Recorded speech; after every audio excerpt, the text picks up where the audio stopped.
థైసౌరోస్ థైసౌరోస్ అనే మాట గ్రీకులో ఉపయోగించబడ్డది. గ్రీక్ మాట ఇది. ఈ మాటకు అర్థం ఏంటంటే అమ్మ నిధి.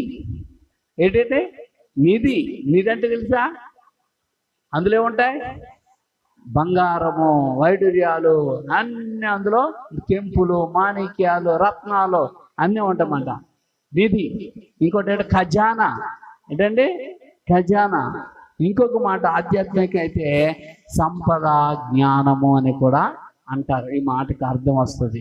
అయితే పరలోకములో నీకు ధనం కలగాలంటే ఏం చెయ్యాలా అంటే 3 మాటలు మనం నేర్చుకుందాం. పరలోకంలో ధనం కలగాలంటే మొదటిది ఏంటంటే మార్క్స్ వార్త 10:21లో మార్క్స్ వార్త 10:21లో ఏమండి ఏముందో చూడండి.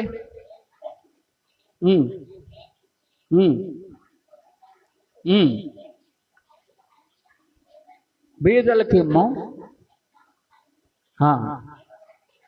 చాలు. పరలోకంలో నీకు ధనం కలగాలంటే నీకు ఉన్నదంతా అమ్మేసి పేదలకు ఇచ్చి అన్నాడు. ఇదేంటండి అలాగన్నాడేంటి యేసయ్య అంటే? ఇప్పుడు యేసయ్య మాకు పరలోకంలో ధనం కావాలంటే మా ఆసుపాసులు అన్నీ అమ్మేసి బీదలకు ఇచ్చేయాలా అంటే ఆ మాటకి అదే కాదు. అక్కడ సందర్భం ఏంటంటే అతడు బాగా ధనవంతుడు. నిత్య జీవానికి వారసులు అవ్వాలంటే ఏం చేయాలని అడిగాడు యేసుప్రభుడు. అతడు అన్నాడు, నీ తల్లిదండ్రుల్ని నువ్వు గౌరవించు, నిన్ను వల్ల నీ పొరుగు వాడిని ప్రేమించు, నీ తల్లిదండ్రులకు విధేయత కలిగి ఉండు, ఇవన్నీ చెప్తే అంటాడు ఈ ఆజ్ఞలన్నీ నేను చిన్నప్పటి నుంచి పాటించేతనని అన్నాడు.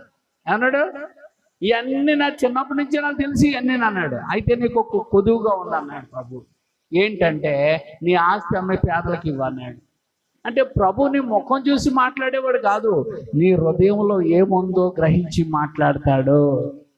హల్లెలూయా, హల్లెలూయా. అతని హృదయంలో ఏముందంటే అతడు మిక్కిలి ఆస్తి ఉన్నవాడు, గోల్డ్ డబ్బు ఉంది. అతని మనసు అంతా ఎక్కడ ఉందో తెలుసా? ఆ డబ్బు మీద, ఆ ధనం మీదే ఉంది. అందుకని ప్రభువు నీ మనసు ఎక్కడ ఉండాలంటే నా మీద ఉండాలిరా బాబు, నీ మనసు డబ్బు మీద ఉంది కదా, అది అమ్మే అన్నాడు.